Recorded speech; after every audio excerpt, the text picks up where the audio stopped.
I was raised in the Anglican, which is to say the Episcopalian Church in England, and I was actually a choir boy for many years, so I attended a lot of straight Christian Anglican services.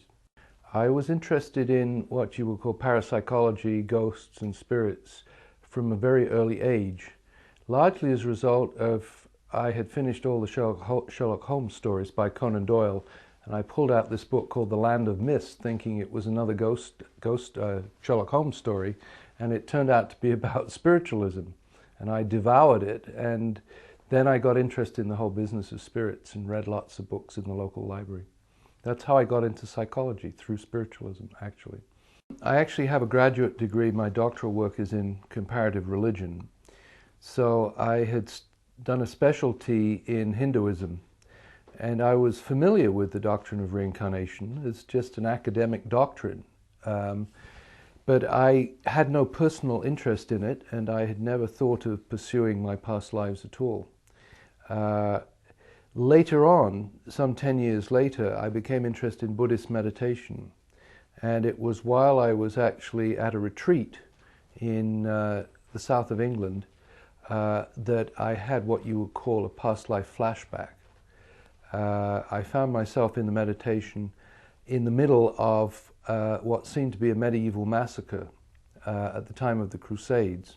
At first I thought I was in the Middle East somewhere, but when I got further into it, which was difficult to do, I didn't want to look at it at all. It was horrible. When I did get into it, it turned out to be a massacre that had taken place in the south of France called the Albigensian Crusade. And later I learned it had to do with the Cathars. And although I'd read books on the Cathars, the memory had very little to do with the books I'd read. And in fact, I wasn't a Cathar at all. I was one of the church's army killing the Cathars. It's not the kind of lifetime I would want to think up or make up, because it was really so unpleasant. And for years, I didn't really like to look at it. And it was only when I discovered a colleague who knew a bit about hypnotic regression that we both agreed to try a technique with each other out of a book. And back came the same lifetime. And then I had to look at it in some detail. This colleague was a psychotherapist, and we became struck as we ran each other's stories by the emotional power of the stories. And after about a year of experimenting with each other, and we tried the technique on a few colleagues, and for a while had a small group of 6 of us. We were exchanging sessions. And after a year or so, we decided that we might be able to use this with clients. That was in the mid-70s, and at that time, there were only a handful of books that were coming out about past life therapy. Maurice Netherton and Edith Fiore's book had come out.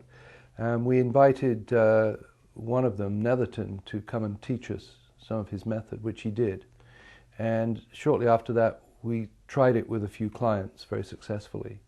And I also started teaching workshops around that time, which is where I got a sense of the variety of stories that can come up when people are regressed, and how different everyone's emotional and physical style is, that there is not one way to regress someone.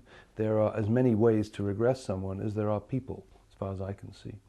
Past life therapy is generally viewed with deep suspicion by mainstream psychology in America, but we're in very good company, because parapsychology is viewed with deep suspicion by the American Psychological Association, and so is transpersonal psychology.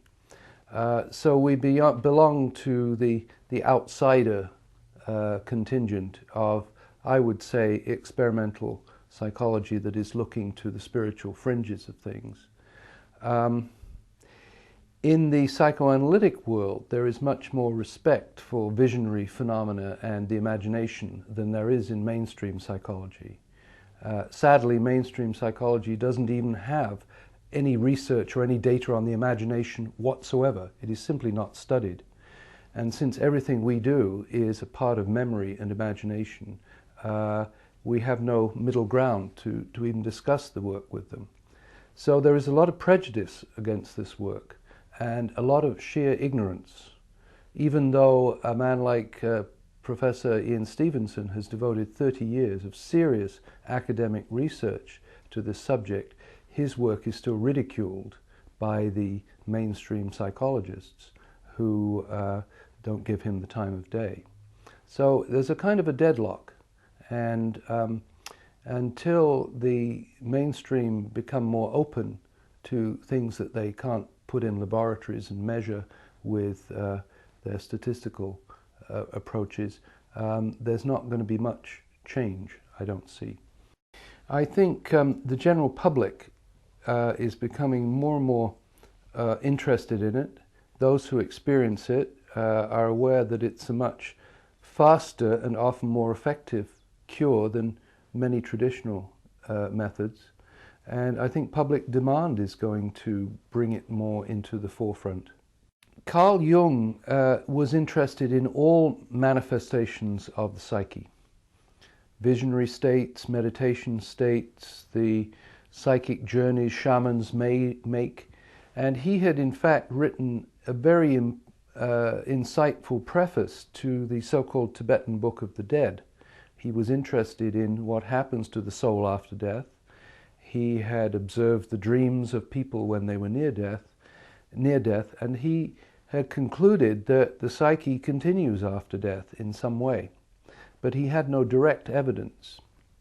Towards the end of his life, one of his colleagues came to him with a series of dreams and waking visions that were clearly past lives, and Jung was most impressed. And he discussed these dreams with the man, but he said, if I were you, I would keep them to yourselves for a few years, because if you try to go public with them, you will only be ridiculed. Because that was the climate at the time, the late 50s. The Bridie Murphy story had just broken in America, and it was universally ridiculed by the press, the psychologists, and of course the churches. So Jung wisely knew the climate was not ripe in the 60s, 50s and approaching the 60s to talk about past lives. But I think had he lived longer, he would have said more. There is evidence that he had some strong past life dreams himself, which could be interpreted as past life dreams, and that he was aware of a secondary personality that would come in his visions and fantasies, of a man dressed in a top hat riding an 18th century carriage from the time of Goethe's Faust. And it was a period in history that Jung was extremely interested in. And there was even a family legend that he was a descendant of Goethe's. So I think Jung might have seen himself as a reincarnation of some 18th century philosopher, maybe even Goethe himself. I've looked at the idea of genetic transmission, and in some cases it certainly could be that. But at the same time, we have so many stories of people who have grown up in, say in America, where they've never left the country, where they can trace their ancestry back 2 or 3 generations. And for example, a young woman who'd found herself in a past life where she died in a concentration camp. And none of her family had ever been to Germany for at least 2 generations. So there's no way that German Jewish genes could have gotten into this young woman. On the other hand, like Jung's case, there are people who have ancestry that does connect to the countries that come up in past lives, and you can speculate whether there's not a genetic component there or not. I don't think it's an either-or question. I think it's both and. I think most of the memories are not genetic, but some of them are. Another way of putting it is that we can be reincarnated, it seems, in our own family stream. In other words, we can have previous incarnations as our own ancestors. I have a feeling that I was my own great-grandfather, and I came back in this particular family stream to complete something. What we look for in the therapy is what I've come to call the story behind the story. Very often when a client comes in with a complaint, the most obvious example would be a phobia, an irrational fear. And it is irrational. The person is afraid of cats. The person is afraid of going out into the supermarket. The person is afraid of crossing the street, that they might get run down. And in each of these cases, in the interview, we first of all find out whether indeed they have been savaged by a cat, whether they have been run over by a car, or whether they were raped or something in a supermarket. And usually we find nothing happened. They have no history in this lifetime of dire events happening in that way. This is why the phobia is irrational. It doesn't make sense. So we listen for what might be a story in the background, a story in the unconscious mind, which doesn't actually belong to the person's current day biography, that's somehow coming from somewhere else. And whilst this is an unusual idea, it's found over and over again, particularly with phobias, that the irrational fear suddenly becomes rational when we allow a story to surface from the fantasy life or the unconscious memory of this person.